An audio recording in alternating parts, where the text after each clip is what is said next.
Quero convidar você a abrir a sua Bíblia no Salmo de número 119, Salmo que estamos meditando, cada trecho numa manhã, e hoje chegamos ao verso de número 33, vamos ler até o verso 40. Já sabemos que este salmo é um acróstico, estruturado a partir do alfabeto hebraico. Cada trecho começa com uma dessas letras, e esse trecho começa com a letra Re no hebraico. A partir do verso de número 33, salmo de número 119. Salmo 119 a partir do 33.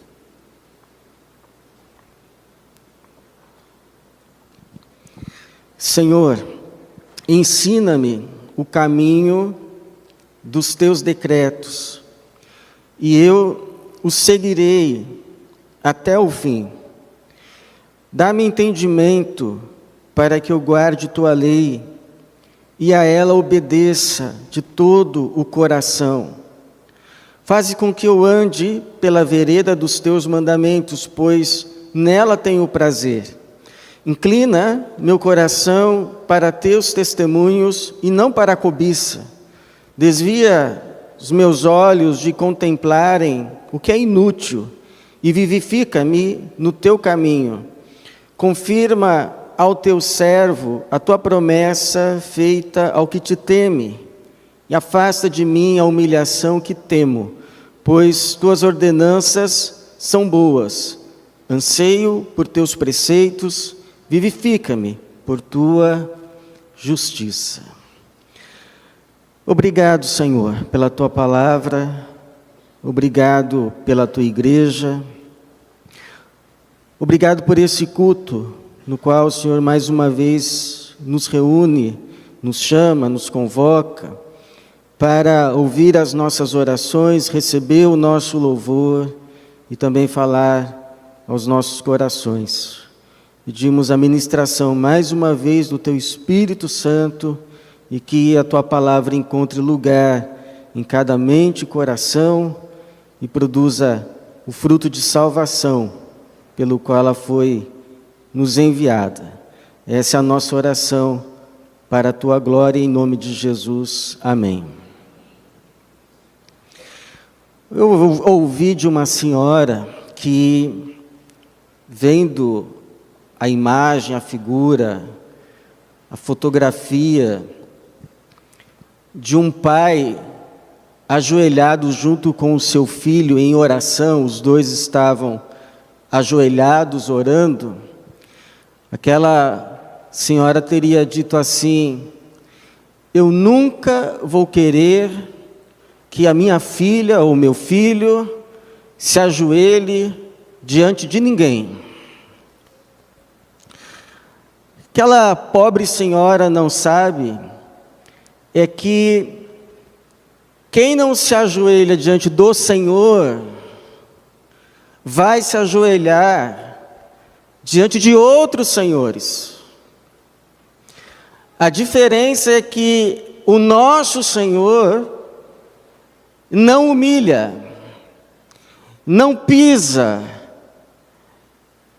não escraviza aqueles que se ajoelham diante dele, mas aqueles que se ajoelham diante dele, ele os levanta, ele os trata com honra, ele os trata com afeto, ele os trata com imenso amor.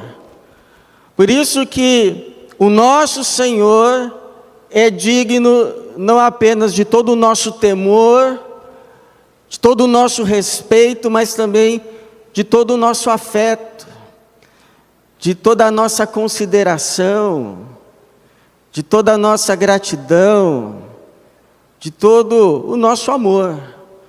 Ele nos amou e por isso agora podemos responder a Ele também em amor.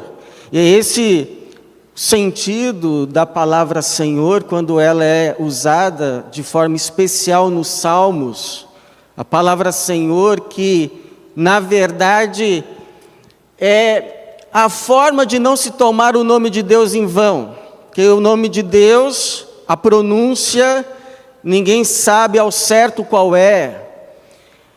Ela foi escrita no Antigo Testamento pelo tetagrama Yahvé, mas a pronúncia desse tetagrama se perdeu, porque os judeus, em temor de tomar o nome de Deus em vão, todas as vezes que ia ler o tetagrama Yahvé, ao invés de lê-lo, para não tomar o nome de Deus em vão, preferiam dizer Senhor. Então, ao invés de dizer o nome, Senhor, Adonai. E é por isso que quando as nossas traduções vão traduzir o tetagrama Yahvé, que é o nome de Deus, mas que ninguém sabe a pronúncia, porque de não se pronunciá-la com o tempo ela se perdeu, os tradutores se limitam a traduzir como Senhor. Mas essa palavra Senhor tem tanto um sentido assim de veemência, porque é o Senhor, mas também de ternura, porque é o nosso Senhor. Quando o salmista diz Senhor, nos Salmos, é como uma criança, é como um filho que chama o seu papai também de Senhor. A palavra que expressa respeito e ao mesmo tempo terno afeto. E é assim que o salmista se dirige a Deus nesse trecho que lemos nessa manhã. Ele começa dizendo: Senhor, Senhor, ensina-me o caminho dos teus decretos e eu os seguirei até o fim. Pergunta que fica é: o que podemos aprender mais a respeito deste terno Senhor, que é o Senhor do salmista, mas também é o nosso, também quer ser o nosso, terno Senhor. Então a primeira lição que a gente aprende a respeito desse Senhor do salmista, que também é o nosso Senhor, é que este Senhor é um Senhor que nos ensina a mente, nos ensina ao coração. Você já ouviu alguém dizer assim, ou você mesmo já teve vontade, e você disse assim: olha, eu queria tanto abrir a cabeça do fulano e colocar lá dentro o que ele precisa entender, mas ele não entende. Então, mas isso de colocar lá dentro de uma pessoa algo que ela precisa aprender, algo que ela precisa saber, só Deus pode. Só Deus pode fazer isso, e por isso que o salmista pede: Senhor, ensina-me. Ensina-me, como só o Senhor pode me ensinar o caminho dos teus decretos. Mas a gente pergunta: por que a necessidade dele pedir para o Senhor o ensinar os seus decretos, se estes decretos já estavam todos revelados, já estavam todos escritos? Ao tempo do salmista, a lei já estava pronta. Ele certamente conhecia estes decretos de cor, os havia decorado, os tinha aprendido desde a infância. Qual a necessidade então dele pedir ao Senhor: ensina-me? Se bastava ler então, e ele provavelmente já o sabia por memorização. É porque uma coisa é aprender de cor, outra coisa é apreender de coração. Uma coisa é você ouvir sobre algo, outra coisa é você assimilar esse algo. Uma coisa é você aprender por ter lido, por ter pesquisado, por ter estudado. Outra coisa é você saber por ter experimentado. É diferente. A gente pode, por exemplo, escrever uma dissertação sobre café. A gente pode escrever sobre a origem do café, os tipos e sementes do café, as técnicas de cultivo e colheita do café. Podemos escrever sobre os benefícios e os possíveis malefícios de se tomar café e nunca ter tomado um cafezinho. Então o nosso conhecimento vai ser extenso, mas não vai ser pleno. Não vai ser perfeito, não vai ser completo. Vai ser apenas um conhecimento teórico, mas não vamos ter experiência. Então, por que essa palavra do Senhor, ela precisa encontrar lugar não apenas nos nossos boletins, não apenas nas nossas canções, não apenas nos nossos hinos, não apenas nos nossos estudos bíblicos, mas ela precisa ganhar lugar no nosso coração, na nossa alma, no nosso interior. Bom, primeiro, porque se ela não adentrar, se ela não tomar lugar, ela não cresce. Porque essa palavra não é algo estático, mas é algo que vai tomando conta do coração, vai ganhando espaço na nossa mente, no nosso entendimento, vai expandindo a nossa consciência. É como uma semente, uma planta que vai crescendo até que comece a dar os frutos, mas não é de um dia para o outro. Então, se ela não ganha lugar no coração, se ela fica só no exterior, Jesus já avisou, vem o diabo e a rouba, e a pessoa que a ouviu, mas não a recebeu, não teve entendimento, fica infrutífera.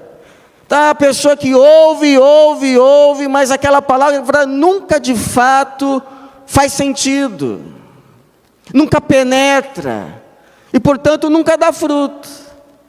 Mas se ela entra, se ela ganha lugar, se ela é acolhida, se ela é recebida, então ela começa a criar raiz, ela começa a se expandir, ela começa a crescer, e quando menos esperamos, lá estão os frutos dela, para a glória de Deus. Os frutos da salvação, por exemplo, tem verdades da palavra de Deus, que eu já conheço faz muito tempo,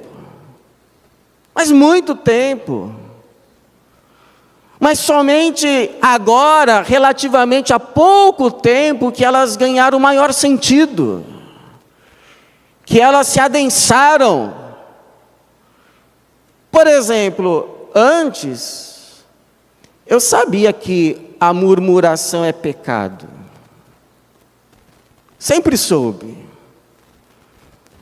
mas antes eu sabia que era pecado, mas eu não achava assim um pecado, pecadão, porque afinal de contas, quem é que não reclama? Então, mas depois de ter sido ensinado, até mesmo advertido, até por alguns irmãos, Hoje já é diferente, eu já tenho outra percepção. Então, quando vem a murmuração, fala: opa, murmuração, tomar cuidado, porque da murmuração nasce a revolta, e da revolta para a blasfêmia é um pulo. Então calma. Tenho pedido a Deus para me ensinar o contentamento, como diz o apóstolo Paulo em Filipenses 4:11, aprendi, eu não sabia, eu tive que aprender. Antes era um conhecimento, uma verdade que só ficava do lado de fora, eu sabia, mas não entrava. Então, aprendi o segredo de viver contente em toda e qualquer situação. Então, se você ainda não aprendeu, peça para aprender. Peça para que essa verdade não fique apenas do seu lado de fora, mas encontre lugar na sua alma, no seu ser, no seu interior. Então produza na sua vida frutos de contentamento, e dos teus lábios o Senhor não ouça mais murmuração, mas louvor para a sua glória. Por que essa palavra não pode ficar só aqui, voando, sendo semeada, mas precisa encontrar lugar em corações, em mentes? Porque senão ela é literalmente roubada. Ela é roubada, ela é tomada, espiritualmente roubada. Eu me lembro uma vez estar de frente de um lago no Ibirapuera. Eu vi uma cena, um pato havia pego um peixe, e ao invés de comer logo o peixe, ficou brincando com o peixe. Ficava jogando para cima o peixe, pegava o peixe, deixava escapar, pegava de novo. Aí numa dessas que ele jogou o peixe para cima, sabe o que aconteceu? Veio outro pato de surpresa e comeu o peixe. O abocanhou, engoliu, roubou o peixe do outro. Então, quando a palavra é semeada, a gente não pode fazer como aquele pato. A gente precisa falar: deixa eu receber logo. Porque, como disse o Senhor em Apocalipse 3:11, guarda o que tens, para que ninguém tome a tua coroa. Então é um Senhor que nos ensina, mas nos ensina uma palavra para a alma, para a mente, para o coração, para nos transformar de dentro para fora. Agora, em segundo lugar, é um Senhor também que nos livra de perigos. Perigos não apenas externos do lado de fora, mas também perigos internos, que estão do nosso lado de dentro. Esse salmista ele vai pedir livramento de 2 perigos internos, que ele identificava nele, mas pedia livramento. Um primeiro livramento que ele pede é do perigo da vaidade. Ele diz assim, no versículo de número 37, desvia meus olhos de contemplar o que é inútil. Inútil é aquilo que é nada. Inútil é aquilo que está desprovido de utilidade. Inútil é como uma bolha de sabão, atrai os olhos, mas logo já não existe, porque é vazio, é inútil, é vaidade, pode nos atrair, mas quando vamos pegar, desmancha. Percebemos que não era nada. Faz lembrar aqueles cachorros, lembra que tempos atrás a gente via mais, quando aqueles cachorros de rua, quando passava assim um carro, e aí eles saíam correndo atrás da roda, latindo, querendo pegar a roda. Aí quando o carro parava, eles ficavam lá sem saber o que fazer. Como que perguntando assim, mas para que a gente estava correndo atrás disso, hein? Então é disso que o salmista pede para que Deus o livre. Senhor, me livre, desvia os meus olhos de contemplar o que é vaidade, o que é inútil, para que eu não passe a minha vida correndo atrás disso. E depois, no final dela, eu termine dizendo como Salomão terminou a sua vida dizendo, diz ele que ele não privou a sua alma de nada que ela desejou. Então, se tinha uma pessoa que aos nossos olhos humanos tinha tudo para ser feliz, tinha tudo para terminar a vida, super realizado da vida, era Salomão, porque ele diz que tudo que a alma desejou, ele deu, não negou nada para ela. E ele podia, né? Era o rei. Mas olha como ele termina a vida, ele termina dizendo, que grande ilusão. Que grande ilusão. Tudo é ilusão, é correr atrás do vento. Passei a vida correndo atrás do vento. Eu não quero que você termine a sua vida assim. Eu não quero terminar assim. Então façamos essa oração, desvia os meus olhos de contemplar, de me ser atraído pelo que é inútil e vivifica-me no teu caminho. Me ajuda a percorrer a tua vereda. Me ajuda a seguir o Senhor. Porque ainda que seja um caminho apertado, espinhoso, e que eu tenha que carregar a cruz, no final dele eu encontro o Senhor, que trocará a minha cruz pela coroa. O segundo perigo interno que ele pede para ser livre é o perigo da cobiça. Então, enquanto a vaidade é nada, é uma ilusão, a cobiça é o desejo por algo que é de fato concreto. Aparentemente bom aos olhos, mas esconde desses mesmos olhos um arpão. Então, se a gente cai, a gente é como aquele passarinho que perdeu a liberdade por causa de um punhadinho de alpiste e caiu na arapuca. Nós somos como aquele peixe que perdeu a vida por causa de uma minhoquinha, mas não viu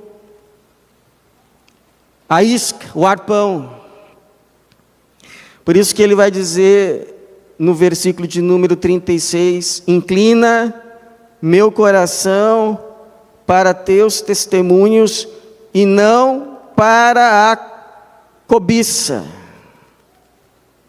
Talvez ele se lembrasse de algumas pessoas na Bíblia que caíram no pecado da cobiça. E aí então ganharam o que era menor e perderam o que era maior. Por exemplo, a Eva, que colocou os olhos no fruto, cobiçou o fruto, tomou do fruto, comeu o fruto, deu do fruto para o marido, ganhou o fruto e perdeu o paraíso da comunhão com Deus. Talvez estivesse se lembrando de Acã. Acã que colocou os olhos numa capa babilônica, no ouro dos babilônios, no ciclo de prata, e levou por causa disso não apenas a vida dele, mas de toda a sua casa à destruição, a uma desgraça. Se você puder depois, leia a história de Acã. Triste a história de Acã. O Senhor tinha dado a terra para o povo e dito ao povo: olha, não peguem nada, porque é anátema, é amaldiçoado, tem que ser destinado à destruição. Só que o Acã, ao entrar na terra, colocou os olhos numa capa, colocou os olhos num ciclos de prata, em barra de ouro, e pegou, e escondeu. E aí o povo se retirou, o Deus se retirou do povo, o povo começou a perder as batalhas, começou a chorar diante do Senhor. Josué, que era o líder do povo, com o rosto prostrado em terra, aí o Senhor se revela: tem anátema no meio do povo. Escuta, ó Israel, vocês não prevalecerão contra os seus inimigos, enquanto tiver anátema no meio de ti. Enquanto tiver anátema no meio de ti, não estou com vocês. E aí fizeram lá toda uma busca, tiraram sortes, caiu lá na tribo de Judá, da tribo de Judá caiu lá num clã, do clã caiu numa família, e da família caiu nos homens, dos homens caiu em Acã. E aí Josué disse: filho meu, dá glória a Deus, ou seja, diga a verdade, o que você fez? Aí Acã confessa: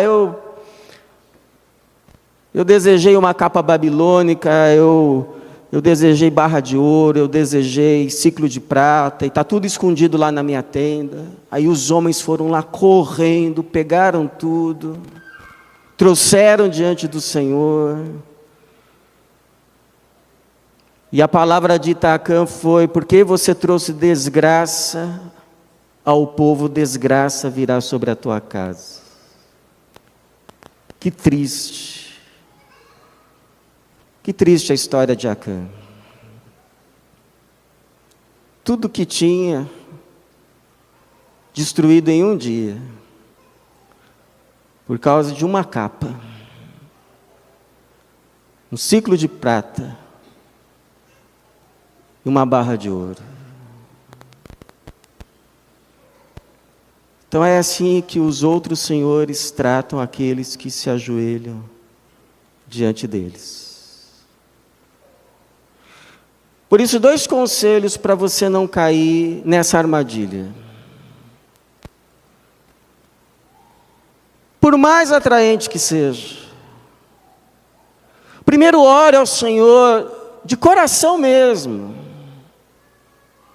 Peça assim a Deus: Senhor, tudo que o Senhor tiver para mim, eu quero.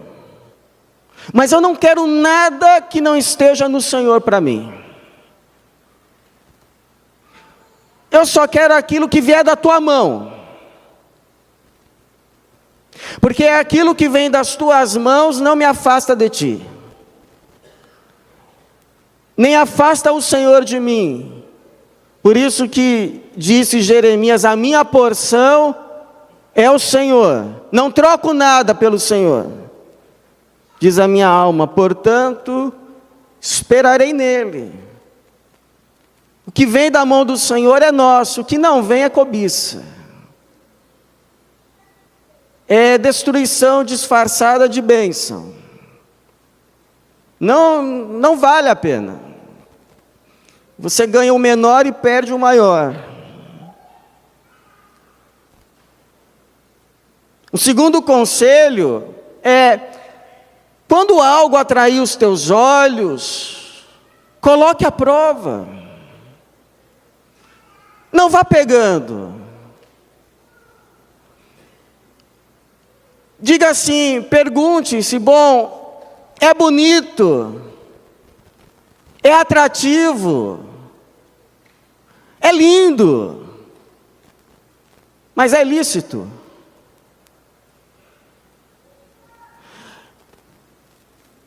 É desejável, eu quero, mas é certo.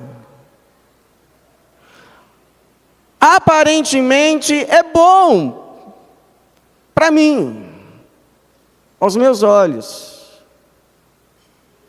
mas é bom para o outro, é bom para o todo, é bom também para os outros.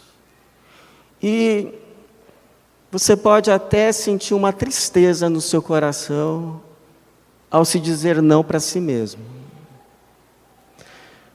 Mas você vai ser como um pássaro que escapou da arapuca. Vai ser como um peixe que não foi fisgado, escampou do anzol. Com certeza, perdeu o que era menor, mas preservou o que era maior. Por isso que Jesus disse: o que adianta o homem ganhar o mundo inteiro, se vier a perder a sua alma, se vier a destruir a sua vida? Então, que Senhor é esse? É o Senhor que nos comprou, mas não para nos escravizar, para nos libertar. Que não suga o nosso sangue, mas que nos doou o seu sangue para nos salvar.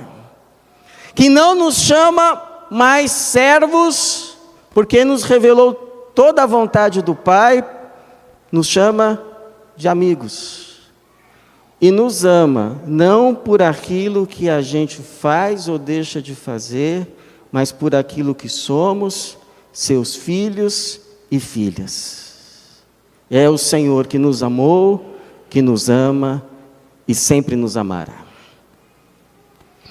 Por isso a minha oração, irmãos, é que diante desse Senhor, desse eterno Senhor, os nossos lábios sempre o louvem, o nosso coração a Ele sempre se apegue, e os nossos joelhos a Ele sempre se dobrem. Porque como diz o Salmo 105, porque o Senhor é bom, seu amor dura para sempre, e a sua fidelidade de geração em geração. Que assim seja, e que Deus nos abençoe. Amém, amém.